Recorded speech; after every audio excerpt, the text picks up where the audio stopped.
ಅನೂರು ಘಟನೆಯ 3 ಮೃತರ ಪರವಾಗಿ ಈಗಾಗಲೇ ಎಫ್ಐಆರ್ ಕೂಡ ಆಗಿರುವಂಥದ್ದು. ಕೊಳ್ಳೇಗಾಲ JMFC ಕೋರ್ಟ್ನಲ್ಲಿ ಕೂಡ ಈ ಒಂದು ವಿಚಾರಣೆ ಕೂಡ ನಡೆಯುತ್ತೆ. ಇದರ ಪರವಾಗಿ ಅಂದರೆ 3 ಮೃತರ ಪರವಾಗಿ ಅತಿಶಯ್ ಕುಮಾರ್ ಕೂಡ ವಕೀಲರಾಗಿ ನೇಮಕ ಆಗಿದ್ದಾರೆ. ನಾನು ಅವ್ರನ್ನ ಮಾತಾಡಿಸ್ತೀನಿ. ಸರ್, ತಾವು ಕೂಡ ಅಧಿಕೃತ ವಕೀಲರಾಗಿ ಈ ಮೂವರಿಗೆ ನ್ಯಾಯ ಕೊಡಿಸೋ ನಿಟ್ಟಿನಲ್ಲಿ ಒಂದಿಷ್ಟು ಅಧ್ಯಯನ ನಡೆಸ್ತಾ ಇದ್ದೀರಿ. ತಾವು ಫೈಟ್ ಮಾಡ್ತೀರಿ, ಗೆಲ್ತೀರಾ ಅಂತ? ಖಂಡಿತವಾಗಲು. ಯಾಕಂತ ಹೇಳಿದರೆ ಈ ಘಟನೆ ನಡೆದಿದ್ದು ಕಂಪ್ಲೀಟು ನಕಲಿ ಎನ್ಕೌಂಟರ್ ಅಂತಲೇ ನಾನು ಹೇಳಬಲ್ಲೆ. ಯಾಕಂತ ಹೇಳಿದರೆ ಈಗ ಏನು ಆಧಾರ ಕೊಟ್ಟಿದ್ದಾರೋ ಅದರ ಪ್ರಕಾರವಾಗಿ ನೋಡಿದರೆ ಇದು ಕಂಪ್ಲೀಟ್ಲಿ ಪ್ಲ್ಯಾಂಡ್ ಮರ್ಡರ್ ಅಂತಲೇ ಹೇಳಬಹುದು. ಆದ್ದರಿಂದ ಇದನ್ನು ಇನ್ನೂ ಮುಂದುವರಿಸಿ, ಯಾಕೆಂದರೆ ಇಲ್ಲಿರುವ ಜನರು ಬುಡಗಟ್ಟು ಜನರು, ಅವರಿಗೆ ಏನು ನಡೀತಾ ಇದೆ ಅಂತ ಗೊತ್ತಾಗಲ್ಲ. ಆದ್ದರಿಂದ ಅವರಿಗೆ ಲೀಗಲಾಗಿ ಸಪೋರ್ಟ್ ಮಾಡಿ ಈ ಪ್ರಕರಣ ಬಗ್ಗೆ ತನಿಖೆ ಫಾರ್ ಎಕ್ಸಾಂಪಲ್ ಈಗ ನಮ್ಮ ಮಾನ್ಯ ಮುಖ್ಯಮಂತ್ರಿಯವರು ಜುಡಿಷಿಯಲ್ ಮ್ಯಾಜಿಸ್ಟ್ರೇಟ್ ಪ್ರಕಾರ ಎನ್ಕ್ವೈರಿ ಆಗಬೇಕು ಅಂತ ಹೇಳಿದ್ದಾರೆ. ಇದರಲ್ಲಿ ನಾನು ಏನಂತ ಹೇಳಬಲ್ಲ ಅಂತ ಹೇಳಿದರೆ, ಈ ತನಿಖೆಗೆ ನಮ್ಮೂರಿಂದ ಅಥವಾ ನಮ್ಮ ಕಾನ್ಸ್ಟಿಟ್ಯೂಯೆನ್ಸಿಗೆ ಸೇರಿದಂಥ ಯಾರಾದರೂ ಸೋಷಿಯಲ್ ವರ್ಕರ್ ಇರ್ಬೋದು ಅಥವಾ ವಕೀಲರುಗಳಾಗಿರ್ಬೋದು, ಆ ತಂಡದಲ್ಲಿ ಇವರು ಇದ್ದು ಅದನ್ನು ತನಿಖೆ ಮಾಡಿದರೆ ಒಳ್ಳೆಯದು. ಯಾಕಂತ ಹೇಳಿದರೆ ಮೊನ್ನೆ ಕಂಪ್ಲೇಂಟ್ ಕೊಡಬೇಕಾದರೆ ಈ 3 ಮೃತ ವ್ಯಕ್ತಿಗಳ ಪರವಾಗಿ ಕಂಪ್ಲೇಂಟ್ ಕೊಡಬೇಕಾದರೆ ಅದರಲ್ಲಿ ನಾವುಗಳು ಕಂಪ್ಲೇಂಟ್ ಕೊಡಬೇಕಾದ್ರೆ ಈ ಪ್ರಕರಣದಲ್ಲಿ ಆಟೋಸ್ಪಿ ಅಂತ ಹೇಳ್ತೀವಿ ನಾವು, ಅಂದರೆ ಪೋಸ್ಟ್ ಮಾರ್ಟಮ್, ಅದೇ ವೆರಿ ಇಂಪಾರ್ಟೆಂಟ್ ಈ ಪ್ರಕರಣದಲ್ಲಿ.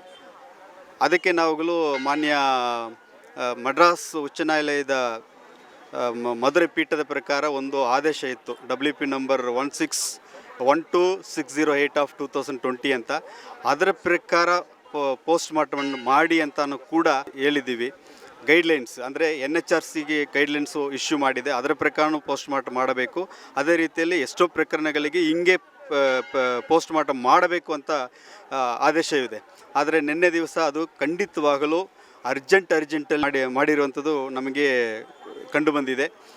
ಆದ ಕಾರಣ ಇದನ್ನು ಇನ್ನೂ ಫರ್ದರ್ ಹೆಂಗೆ ಮುಂದುವರಿಸಬೇಕು ಅನ್ನುವ ಲೀಗಲ್ ಟೀಮಿಂದ ರಿಸರ್ಚ್ ಮಾಡಿಕೊಂಡು ನಾವು ಈ ಪ್ರಕರಣವನ್ನು ನಡೆಸಲಿಕ್ಕೆ ಮುಂದಾದಿದ್ದೀವಿ. ಇದೊಂದು ನಕಲಿ ಎನ್ಕೌಂಟರ್ ಅನ್ನೋಕ್ಕೆ ನೀವು ಕೋರ್ಟ್ಗೆ ಒಂದಿಷ್ಟು ಫೈಂಡ್ಸ್ಗಳನ್ನ, ಒಂದಿಷ್ಟು ವಾದವನ್ನು ಮಂಡಿಸಬೇಕಾಗುತ್ತೆ. ಏನು ಟೆಕ್ನಿಕಲ್ ಫೈಂಡ್ಸ್ಗಳಿದೆ, ತಮಗೆ ಏನು ಸ್ಟಡಿ ಮಾಡಿದಿರಿ ಅಂತ? ಸದ್ಯಕ್ಕೆ ಇನ್ನೂ ಇನ್ವೆಸ್ಟಿಗೇಷನ್ ಆಗಿಲ್ಲ, ಪೊಲೀಸ್ ಕಡೆಯಿಂದ ಇನ್ನೂ ತನಿಖೆ ಆಗಿಲ್ಲ. ಯಾಕಂತ ಹೇಳಿದರೆ ಈಗ ತಕ್ಷಣ ಹೇಳಬೇಕಾದ್ರೆ ಘಟನೆ ನಡೆದ ಬೆಳಗ್ಗೆನೇ ಫೋಟೋ ಸರ್ಕ್ಯುಲೇಟ್ ಆಗಿದೆ ಮೀಡಿಯಾದಲ್ಲಿ. ಆ ಫೋಟೋವನ್ನು ನೋಡಬೇಕಾದ್ರೆ ಸಾಧಾರಣ ವ್ಯಕ್ತಿ ಕೂಡ ಕಂಡುಹಿಡಿಬಹುದು ಇದು ನಕಲಿ ಎನ್ಕೌಂಟರ್ ಅಂತ. ಯಾಕಂತ ಹೇಳಿದರೆ ಆ ಗಾಯಗಳು ನೋಡಬೇಕು, ಅದು ಏನೋ ಪಕ್ಕದಲ್ಲಿ ಇದ್ದು ಪಕ್ಕದಲ್ಲಿ ಇದ್ದೇ ಅವರು ಮಾಡಿದಂಥ ಒಂದು ಅಂಶ ಕಂಡು ಬಂದಿದೆ. ಆದ್ದರಿಂದ ಇದು ಒಂದು ಬೇಸಿಕ್ ಪಾಯಿಂಟನ್ನು ಇಟ್ಕೊಂಡು ನಾವುಗಳು ಇದು ಇನ್ನೂ ಮುಂದುವರಿಸಲಿಕ್ಕೆ ಸೈಂಟಿಫಿಕ್, ಅದಕ್ಕೆ ನಾನು ಆವಾಗಲೇ ಹೇಳಿದೆ, ಪೋಸ್ಟ್ ಮಾರ್ಟಮ್ ರಿಪೋರ್ಟ್ ಬಂದ ಮೇಲೇ ಅದನ್ನು ನೋಡಿಕೊಂಡು ಆ ರಿಪೋರ್ಟ್ ಮೇಲೆ ಮುಂದುವರಿಸಬೇಕಾ ಅಥವಾ ಇನ್ನೂ ಅದನ್ನು ರೀಪೋಸ್ಟ್ ಮಾಡಲಿಕ್ಕೆ ನಾವು ಮುಂದುವರಿಸಬೇಕಂತ ನಿರ್ಧಾರ ಮಾಡಿ ಅದು ಕೋರ್ಟಿಗೆ ಏನು ಕೊಡಬೇಕು ಅದನ್ನು ಕೊಡಲಿಕ್ಕೆ ನಾವುಗಳು ಸಿದ್ಧರಾಗಿದ್ದೀವಿ. ವಕೀಲರಾಗಿದ್ದೀರಿ, ಎಷ್ಟು ಅಡಿ ಅಥವಾ ಮೀಟರ್ಗಳಿಂದ ಶೂಟ್ ಮಾಡಿರ್ಬೋದು ಆ ಬಾಡಿಗೆ ಅಂತ? ನನ್ನ ಪ್ರಕಾರ ಇದು ಅಡಿ ಲೆಕ್ಕನೂ ಕೂಡಲ್ಲ, ಪಕ್ಕದಲ್ಲಿ ಹಿಡಿದು ಸಾಯಿಸಿದ್ದಾರೆ, ಅದು ಮಾತ್ರ ನಿಜ. ಯಾಕಂದರೆ ಆ ಗಾಯ, ಯಾಕಂದರೆ ಒಬ್ಬರಿಗೆ ನೋಡಿದರೆ ಒಂದು ಸೈಡ್ ಲೆಫ್ಟ್ ಸೈಡು ಅಥವಾ ರೈಟ್ ಸೈಡನ್ನು ಅದು ಗಮನಿಸಿಲ್ಲ, ಮ್ಯಾಕ್ಸಿಮಮ್ ಲೆಫ್ಟ್ ಸೈಡೇ ಇರಬೇಕು.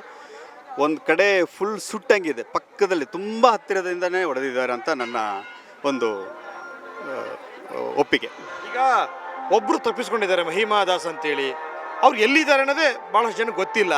ಏನಾಗ್ತಾ ಇದೆ ಅಂತ ಅದರ ಬಗ್ಗೆ ಇನ್ನೂ ಮಾಹಿತಿ ಇಲ್ಲ. ಯಾಕಂತ ಹೇಳಿದರೆ ಎಕ್ಸಾಕ್ಟ್ ಅವ್ರು ಎಲ್ಲಿದ್ದಾರೆ ಅಂತ ನಮಗೂ ಹೇಳಲಿಕ್ಕೆ ಬರಲ್ಲ, ಅಂದರೆ ನಮಗೆ ಗೊತ್ತಿಲ್ಲ. ಫಸ್ಟ್ ಆಫ್ ಆಲ್ ಯಾವುದೋ ಒಂದು ಹಾಸ್ಪಿಟಲಲ್ಲಿ ಚಿಕಿತ್ಸೆ ಪಡೆಯಿರ್ಬೋದು, ಒಂದು ಕರ್ನಾಟಕದಲ್ಲಿ ಇರ್ಬೋದು ಅಥವಾ ತಮಿಳುನಾಡಲ್ಲಿ ಇರ್ಬೋದು. ಯಾಕಂದರೆ ಇಲ್ಲಿ ಮಾತಾಡೋರು ಜಾಸ್ತಿ ತಮಿಳು, ಆದ್ದರಿಂದ ಆ ಕಮ್ಯುನಿಕೇಷನ್ ಇರಬೇಕಂತ ಬೇರೆ ಕಡೆನೂ ಹೋಗಿರಬಹುದು ಅಂತ ನನ್ನ ಅಭಿಪ್ರಾಯ. ಆಸ್ ಪರ್ ಲಾ ಹೇಳ್ತದೆ, ಅವರು ಲೀಗಲಾಗಿ ಎನ್ಕೌಂಟರ್ ಮಾಡಿದರೆ ಪೊಲೀಸರಿಗೆ ಸರೆಂಡರ್ ಆಗಿ ತಮ್ಮ ಸ್ಟೇಟ್ಮೆಂಟನ್ನು ಕೊಡಬೇಕಾಗಿತ್ತು ಅಂತೇಳಿ. ಯಾಕೆ ಅಬ್ಸ್ಕೆಂಡ್ ಆದರು ಫಾರೆಸ್ಟ್ ಆಫೀಸರ್ಸು ಅಂತ? ಯಾರು ಫಾರೆಸ್ಟ್ ಆಫೀಸರ್ಸು? ಖಂಡಿತ ಅದು ನಮಗೆ ಸಸ್ಪೆಕ್ಟ್ ಇದೆ. As per law report has to be submitted immediately. But ಇಲ್ಲಿ ಅವರೇ ತಗೊಂಡು ಹೋಗ್ತಾರೆ. ಫಸ್ಟ್ ಕೊಳ್ಳೇಗಾಲದಲ್ಲಿ ಶವಗಳನ್ನು ಹಾಕ್ತಾರೆ, ಆಮೇಲೆ ಮೈಸೂರಿಗೆ ಕರ್ಕೊಂಡು ಹೋಗ್ತಾರೆ. ಅದೇ ನಮಗೆ ಒಂದು ದೊಡ್ಡ ಸಸ್ಪೆಕ್ಟ್ ಇದೆ. ಆಮೇಲೆ ಈ ಘಟನೆ ನಿಜವಾಗಲೂ ವಿತ್ ಅಥಾರಿಟಿ ಪ್ರಕಾರ ಅಂದರೆ ಹೈರಾರಿಕಿಂದ ಅವರು ಪರ್ಮಿಷನ್ ತಗೊಂಡು ಅಥವಾ ಮಾಡಿದಾರೋ ಅದು ಒಂದು ಕೂಡ ದೊಡ್ಡ ಡೌಟ್ ಇದೆ. ಆದ್ದರಿಂದ ಇದು ನಕಲಿನೇ. ಈಗ ಪೊಲೀಸು ಕೂಡ ಒಂದು ಕಡೆ ಅವರ ಆಯಾಮದಲ್ಲಿ ಕೂಡ ತನಿಖೆಯನ್ನು ಮಾಡ್ತಾ ಇದ್ದಾರೆ. ಜೀನಿಯನ್ ರಿಪೋರ್ಟ್ ಬರುತ್ತಾ ಅಲ್ಲಿಂದನೂ? ಅದಕ್ಕೆ ನಾನು ಆವಾಗಲೇ ಹೇಳಿದ್ದೀನಿ, ಕಂಪ್ಲೇಂಟ್ ಕೊಡಬೇಕಾದರೆ ಹಿಂಗೆ ಪೋಸ್ಟ್ ಮಾರ್ಟ್ ಮಾಡಬೇಕಂತ ಗೈಡ್ಲೈನ್ಸ್ ಆದೇಶನೂ ನಾನು ಕೊಟ್ಟಿದ್ದೀನಿ. ಅದರ ಪ್ರಕಾರ ನಿನ್ನೆ ಮಾಡಿಲ್ಲ, ಅದರಲ್ಲೂ ನಮಗೆ ಡೌಟ್ ಇದೆ. ಸದ್ಯ ನಮ್ಮ ಮಾನ್ಯ ಮುಖ್ಯಮಂತ್ರಿ ಸದ್ಯಕ್ಕೆ ಜುಡಿಷಿಯಲ್ ಮ್ಯಾಜಿಸ್ಟ್ರೇಟ್ ತನಿಖೆ ಆಗಬೇಕಂತ ಹೇಳಿದ್ದಾರೆ. ಅದು ಆದಷ್ಟು ಸ್ಪೀಡ್ ಮಾಡಬೇಕಂತ ನನ್ನ ಒತ್ತಾಯ. ಯಾಕಂದರೆ ಡೇ ಬೈ ಡೇ ಮುಂದೆ ಹೋಗ್ತಾ ಇದ್ದರೆ ಮತ್ತೆ ನಮಗೆ ಅವರಿಗೆ ಲೂಪ್ ಹೋಗಲು ಡಾಕ್ಯುಮೆಂಟು ಕ್ರಿಯೇಟ್ ಮಾಡುವಂಥ ಅವಕಾಶ ಅವರಿಗೆ ಸಿಗುತ್ತೆ ಅಂತ ನನ್ನ ಒಪ್ಪಿಗೆ. ಕಾಪಿಲಿ ಫಾರೆಸ್ಟ್ ಆಫೀಸರ್ಸ್ ಅಂತ ಬರೆದಿದ್ದಾರೆ, ಅರಣ್ಯ ಅಧಿಕಾರಿಗಳು ಅಂತೇಳಿ. ಯಾರ ಹೆಸರನ್ನು ಕೂಡ ಮೆನ್ಷನ್ ಮಾಡಿಲ್ಲ. ಇದು ತಮಗೆ ಏನಾದರೂ ಹಿನ್ನಡೆ ಆಗ್ಬೋದಾ? ಇಲ್ಲ, ಯಾಕಂತ ಹೇಳಿದರೆ ಇದು ಎನ್ಕೌಂಟರ್ ಇರೋದ್ರಿಂದ ಯಾರು ಕಣ್ಣಾರೆ ನೋಡಿರುವುದಿಲ್ಲ, ಹೌದಲ್ವಾ? ಆದ್ದರಿಂದ ಈಗ ಕಂಪ್ಲೇಂಟ್ ದೂರದಾರರ ಹೆಸರು ಹೇಳಲಿಕ್ಕೆ ಅವರಿಗೆ ಸತ್ಯವಾಗಲೂ ಆಗಲ್ಲ ಒಂದು. ಆದರೆ ಅದಕ್ಕೆ ಸಪೋರ್ಟಾಗಿ ಮಾನ್ಯ ಅರಣ್ಯ ಸಚಿವರು ಕೂಡ ಹೆಸರುಗಳು ಮೆನ್ಷನ್ ಮಾಡಿದ್ದಾರೆ ಭೇಟಿಯಲ್ಲಿ ಕೊಡಬೇಕಾದರೆ.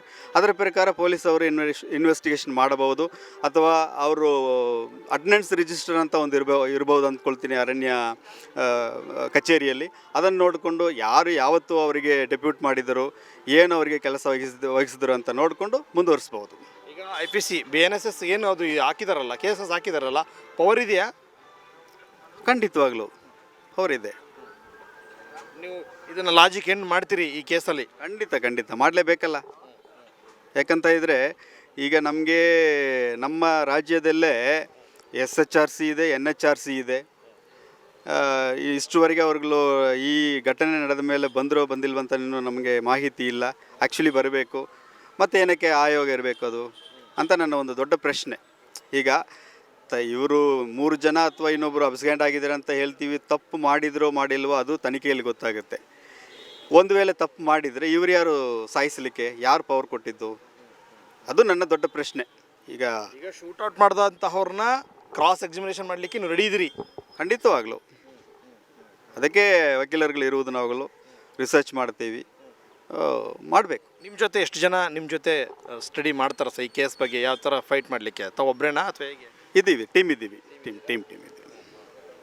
ಜನಕ್ಕೆ ಸರ್ ಈಗ ಮ್ಯಾಜಿಸ್ಟ್ರೇಟ್ ತನಿಖೆ ಇರ್ಬೋದು, ಈ ಪೊಲೀಸ್ ತನಿಖೆ ಇರ್ಬೋದು, ಇದ್ರ ಮೇಲೆ ಸ್ವಲ್ಪ ನಂಬಿಕೆ ಕಮ್ಮಿ.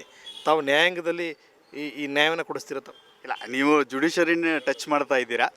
ಯಾಕಂದರೆ ಒಂದೊಂದು ಪ್ರಕರಣ ಒಂದೊಂದು ಹಂತದಲ್ಲಿ ಇರುತ್ತೆ. ಈಗ ಈ ಪ್ರಕರಣಕ್ಕೆ ಏನು ವಾಸ್ತವಾಂಶ ಇದನ್ನು ಅದನ್ನು ನೋಡಿಕೊಂಡು ಮಾಡಬೇಕು ಹೊರತು ಇನ್ನೊಂದು ಕಂಪೇರ್ ಮಾಡಲಿಕ್ಕೆ ಆಗಲ್ಲ. ಅದೇ ರೀತಿಯಲ್ಲಿ ಇದು ಕ್ರಿಮಿನಲ್ ಮೊಕದ್ದಮೆ ಅಥವಾ ಸಿವಿಲ್ ಮೊಕದ್ದಮೆ ಅಂತ 2 ವಿಭಾಗಗಳು ಇರುತ್ತೆ.